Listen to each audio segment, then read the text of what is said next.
Welcome to Charting Toward Intimacy, where we're expanding the conversation around Catholic sexuality. We're your hosts, Ellen and Kathleen.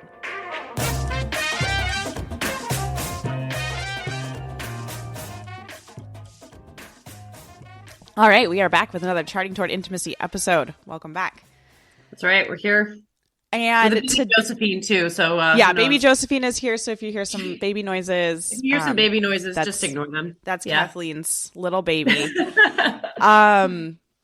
We are talking today about the marital debt a little bit is what we're discussing. The title of this episode is "Do I Owe My Husband Sex?" And yes and no. I mean, we're going to get into that, right? We're going to get into that. That's not the question to ask, I think. Yeah. But it's the question we often ask. And there's a lot of, conversations about this aspect of marital debt and, what do husband and wife owe each other? And this brings us into, Ephesians 5 and what that chapter of the letter to the Ephesians says and misinterpretations and all of that is what we're going to dive into today. We're going to try. Yeah. We're going to try.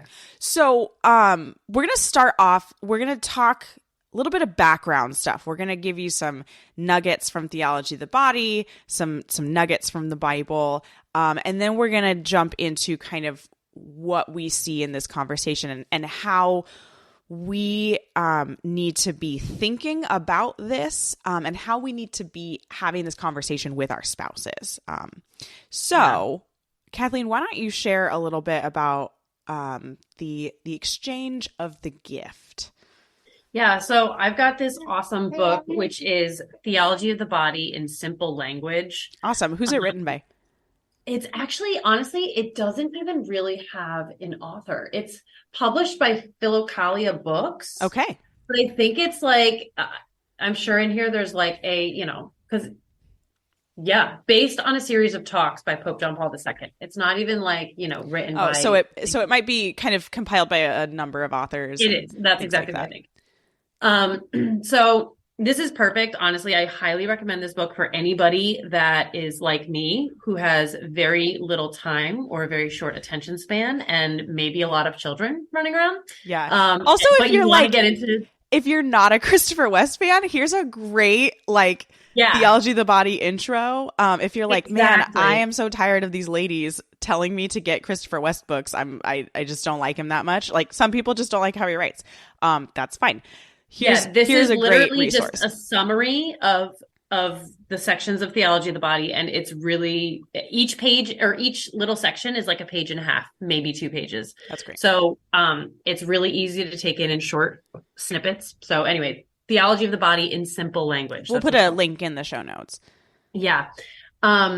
So there's a section titled "A Gift for Each Other." Okay, and in here it says, "In their nakedness and innocence, Adam and Eve gave of themselves and accepted each other. This exchange of the gift involved the whole of their being, their humanity, their masculinity and femininity, their bodies and souls. At this level, the giving and the receiving are so intertwined that there's almost no distinguishing between them. The two become one. It is difficult to know where the giving stops and the receiving begins."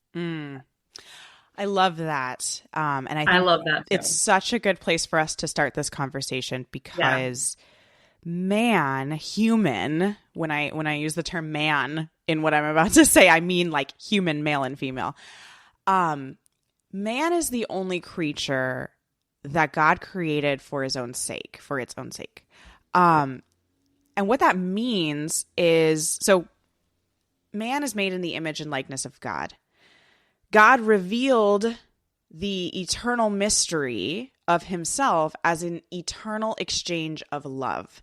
That means that there is eternally this giving and receiving of love. One way to think about this, and again, this is not like a perfect analogy, but this is just one way to think about it. If it helps, great. Is, God gives the gift. The Father gives the gift. Yeah. The Son perfectly receives the gift. and then gives it right back. And that gift of love is the Holy Spirit, like just like circling. I'm circling my finger right now. You can't see me, but the Holy Spirit is that cyclical spiration of love that is like love begets love. Yes. It's like, and it's constantly connected. And that I love that image of, it's hard to tell where the giving starts or the giving stops and the receiving begins, because it's just they're constantly blending into each other. And I don't know, to me, the idea that man and woman, right, like in marriage and in their sexual relationship are meant to mirror that. Oh my goodness. Like how? Right. That's a big call. That's a big call. And the only time that has happened perfectly was between our first parents in the garden before original sin. But we are still called to that. Gaudium et Spes, which is a document, a Vatican document from Vatican II, it talks about how because man is made in the image and likeness of God, and God is this eternal exchanging of gift, man can only find himself through a gift of self. We're finding that image of ourselves, understanding ourselves through giving of ourselves. And then we are called to fully receive our spouse.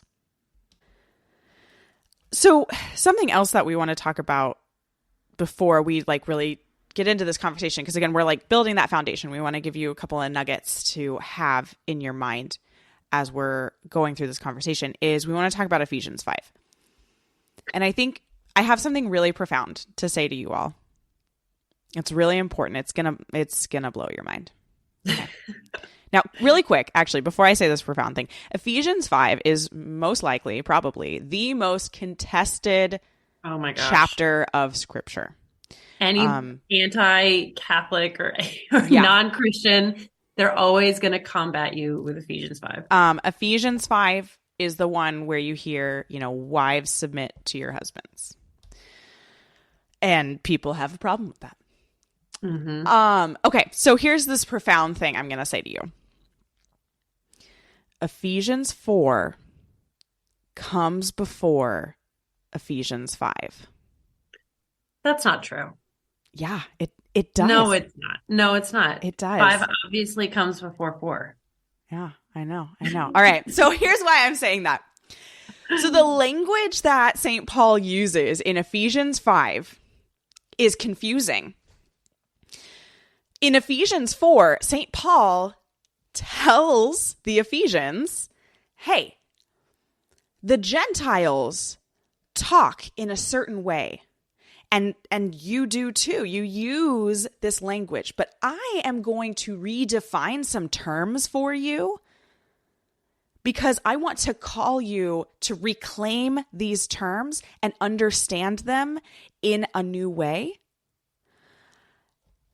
St. Paul was a man of the culture. Like he lived the culture before his conversion. And so he knew how to use the language. And so what he was doing was saying, yeah, you guys talk about, you have this word submission in your culture, and it's the language that's used for a master-slave situation. I'm calling you to a new understanding of that word. It's a lot of what Jesus did when he called everyone to a new ethos of redemption. He said, hey, look, you heard it said that you must not commit adultery, but I tell you, whoever looks with lust has already committed adultery in his heart. When Jesus says that, he's calling people out of the language that they used and the laws that they had interpreted from that language. And he says, it's not about checking the box and filling the law. It is about changing your heart. And so St. Paul he's copying that, he's imitating that exact formula of, hey, you use these words, but I'm going to use the language of the culture. I'm going to give it a whole new meaning. so that you can live in this world in a new way. So here's the quote from Ephesians 4 that kind of talks about that. Christians must no longer live as the Gentiles do. They're darkened in their understanding due to their hardness of heart. So put off your old nature, which is corrupt through deceitful lusts, and be renewed in the spirit of your minds, and put on the new nature created after the likeness of God in true righteousness and holiness. So he's calling the Ephesians out of this old way of thinking and saying, look, you're Christian now. We have a new way of thinking. We have a new ethos. Okay, so here's the line. Here's the line that gets all the rage. I was going to say, be subject to one another out of reverence for Christ. As the church is subject to Christ, so let wives also be subject in everything to their husbands. Husbands, love your wives as Christ loved the church and gave himself up for her. Okay, so that last part's important. We just talked about gift. We talked about giving and receiving love. And what Kathleen was quoting from that wonderful book, Theology of the Body in Simple Language, yeah. Yeah. Is, in a true giving relationship, in what we're called to, you can't really even tell where the giving stops and the receiving starts, and right. But if you step away from that, you recognize that there is a need for someone to initiate the gift and someone to receive the gift first. That has to be how it happens. Yeah.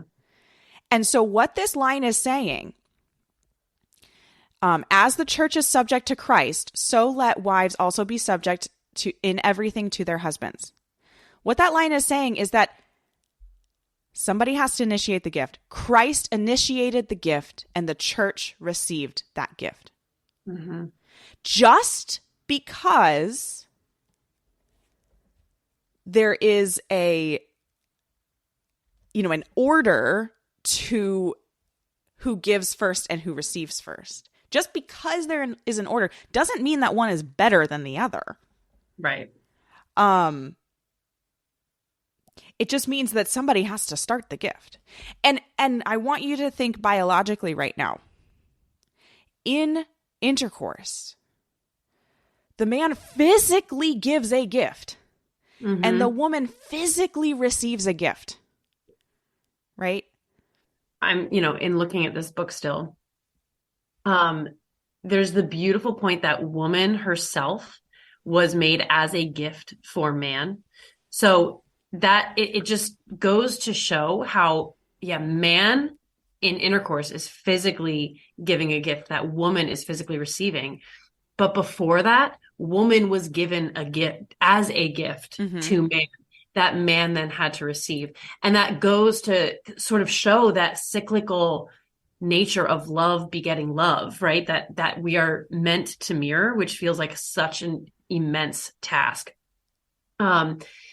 She was entrusted to his eyes, his sensitivity, his heart, and to complete the exchange of the gift, he must give himself to her in return. Right. And this chapter of Ephesians is not a surrender to tyranny. Right. It is a call for this spirating gift. Exactly. But here's the thing. There is a way that a man becomes a gift and there is a way that a woman becomes a gift, and they're different because our biology is different. Not to mention that man and woman can both cease to be gift, right? And that happens when we are turned into objects used for self-gratification. You are no longer a gift, right? So I think in the way that we approach sex and intercourse is so important. Are we approaching this for self-gratification, or are we approaching this to be gift united to each other?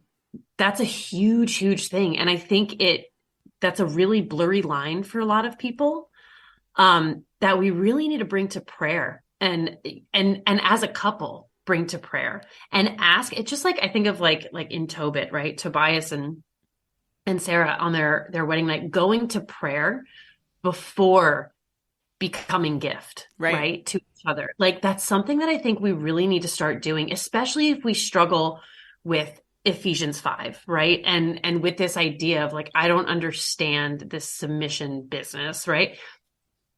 Bring it to prayer, because I think a lot of the reason we don't understand it is because of where we are in our culture and our society, what submission means, like we're talking about, in our current modern language. And knowing some of the really horrible things that people have done. Right. For sex, right? That it's like, it's totally changed the way that we approach this and the way that we think about it. And God has the ability to speak to us through his word and to alter how we think and see things. So I think bringing all of this to prayer, and how can I really be gift to my husband, and how can I be gift to my wife, and not cease being the gift, is a really important thing we need to start approaching. Yeah. Well, and here's the thing. If we don't have this understanding of this mutual self-gift, when we read this chapter of Ephesians, like there's an understandable like revolt against what's being said. Absolutely. Yeah. If we don't have this understanding that God is gift, and our role as humans is to receive that gift, and that the love of husband and wife is an image of the great mystery. Yeah. And in an image, it's kind of like it's a twofold image, and it blows my mind sometimes, and it's too much to handle because I'm human. But it's also an image of Christ's love for the church. It's this image of the creator-creature relationship. In the creator-creature relationship, God creates first, right? He gives the gift first. He plants the seed. Yeah. And then the creature, and if we just go back to Genesis, like, man, human, receives that gift, and then and in receiving then gives himself back. And that's where he finds his true self, when God then gives another gift of woman, and he finds this other creature that he can have this giving and receiving relationship with. Right. Yeah. So yeah, so without this concept of the gift, like being told, wives, be subject to everything to your husband, and husbands, love your wives, that sounds super lopsided. It's like, whoa, I as the woman have to like submit to whatever he wants, and all he has to do is love me. No. That's not at all what Ephesians 5 is saying. Ephesians 5 is saying, wives, be a gift to your husband and receive his gift. Husbands, be a gift to your wife and receive her gift. And that's what Ephesians 5 is calling us to, and that's what we are called to in our marriages. Yeah. And, I think that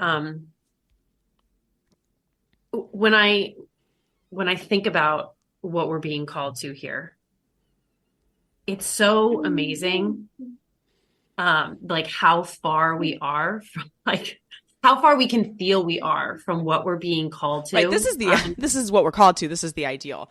Right. It's the ideal. And it just feels like, holy cow, like, do we have such a long way to go? And I think of like in my own relationship, right? Like with my husband, how often it is that I need to, that I feel the need to like, okay, you know what? Like, it's not what you're wanting right now, but you do need to lay down, like you literally. Wow. That was an image. That was pretty good. Totally accidental, but no, you need to lay your life down for your husband right Yeah. now, you know? And how many times he does the same thing for me, right? Like, wow, she's exhausted and she just needs to rest, you know? Like it's this constant, and to us, I think it feels like a battle, you know? It just feels like this constant like pulling one way or the other, when that's not really what it is. It really is this cyclical, you know, exchange of love that we just see, but it hurts a little bit each time, you know, it hurts. And so we see it as this like contention sometimes, like, but it's not, that's what love is it hurts to love in that way, you know, to the self gift, the laying down your life, that hurts, but it's, and so where we see or feel contention, we're actually seeing this cyclical love. Right. And we just really need to change our perspective around it. Our culture is so sacrifice adverse that we don't think about like that the sacrifice is good, right? And so when we're talking about this self gift that the creator, that God gave us, right? What we're talking about is Jesus on the cross. We're talking about an extremely painful, extremely humiliating self-gift. And that's what we're called to. And so, yeah, so that sacrificial love is going to hurt. And when, like, I love what you were saying about, like, we feel this contention. And I think when we feel that, we're like, oh, I must be doing it wrong because it shouldn't hurt this bad. Right. But no, actually, like, and if you listen to last week's episode, like, marriage is a battleground. Like, there is a battle happening in your marriage between good and evil. And so, yeah, it's going to hurt. It's going to hurt. Yeah. But that doesn't mean, and I think, and this is where sometimes the conversation too gets muddled with this, you know, do I owe my husband sex, or who needs to sacrifice when, and blah, blah, blah. It gets muddled when we think about sacrifice as something horrible and terrible. Yeah. Sacrifice and love, you know what Christ did to those two words? He made them the same thing. Yeah. If I say I sacrifice for my husband and I say I love my husband, I'm saying the exact same words. Okay. Our culture wants to tear them apart. It wants to say that sacrifice is this hard thing that you just have to grit your teeth and do, and that love is this beautiful thing that just works. Neither of those statements are true. No, because what are we called to? We're called to serve, to love as Christ loved. And how did Christ love? Was he came and he served, right? He washed the disciples' feet. Like it's, you know, that is our ultimate call, is to love through service. Right. And that service is giving yourself as gift to your spouse. Right. Yeah. And so so it sounds weird to say, oh, when I have sex with my husband, I'm sacrificing for him. Because our culture has twisted that word to mean something different. But you are.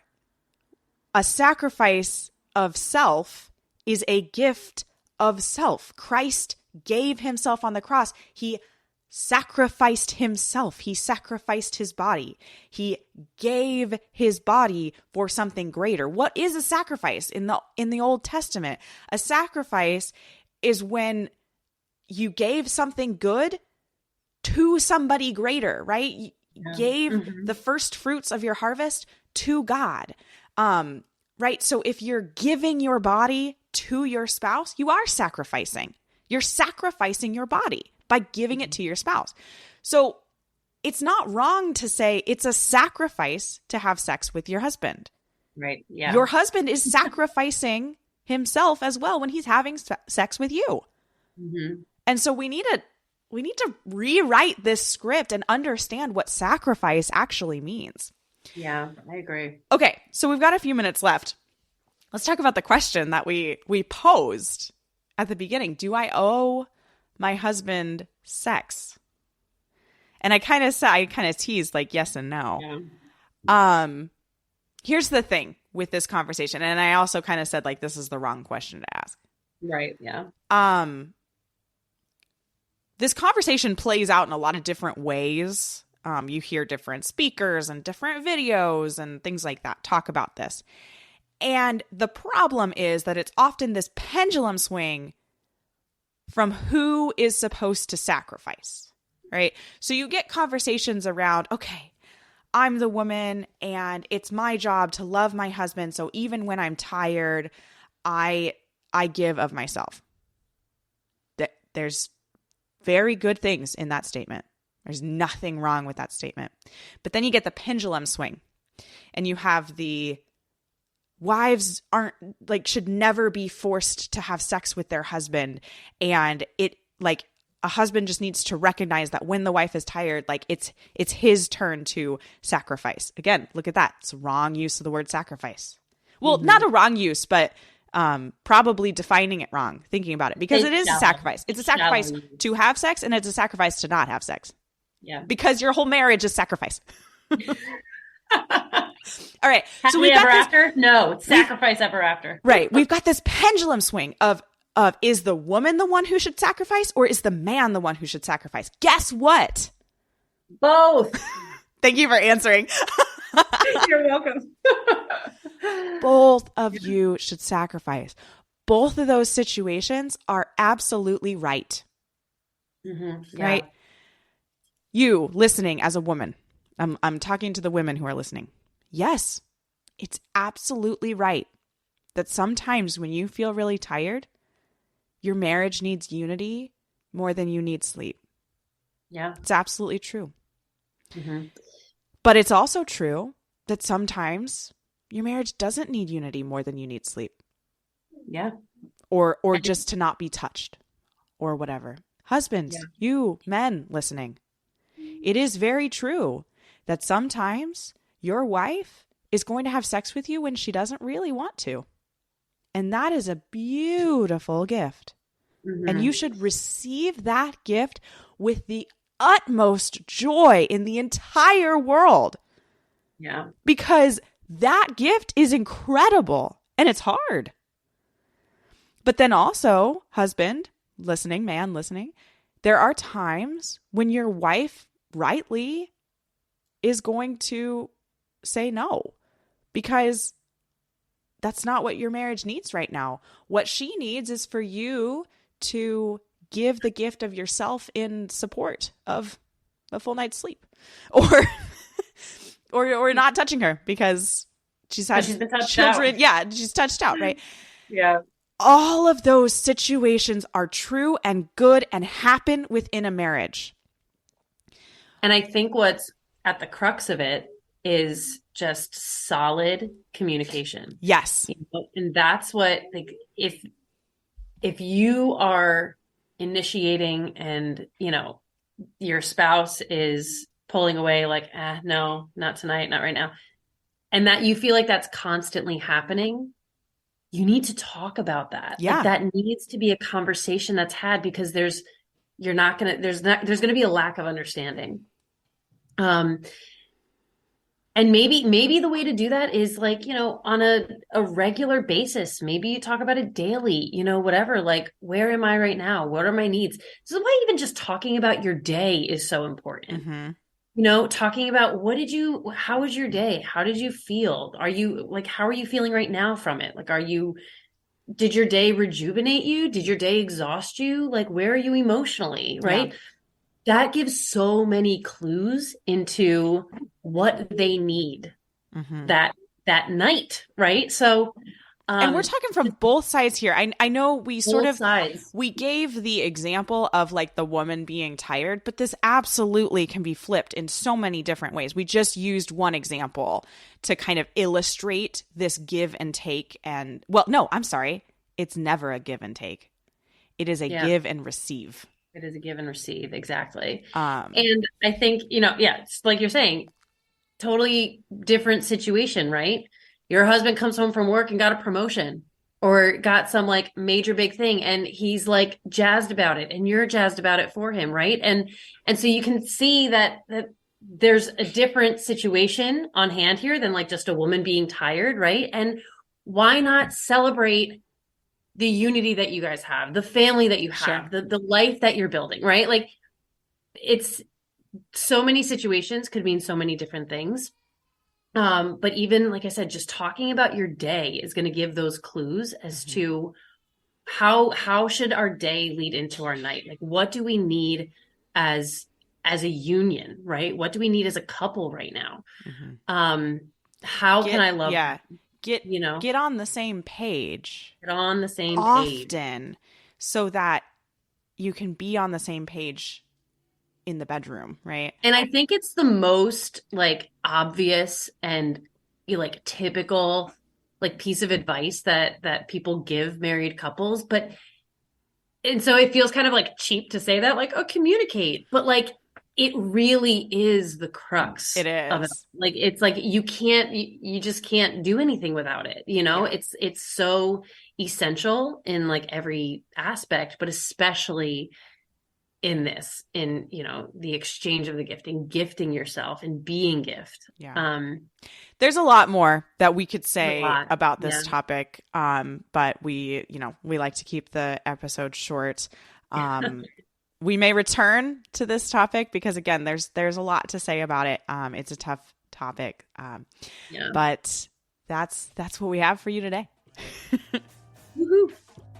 Thanks so much for listening. If you are not already following us on Instagram, be sure to check us out at Charting Toward Intimacy. And if you listen to podcasts on a platform that gives you the option to rate or review, we'd love for you to do that because it helps us spread the word about the podcast. If you ever have questions, comments, or episode topic ideas, please reach out to us. We love to hear from you.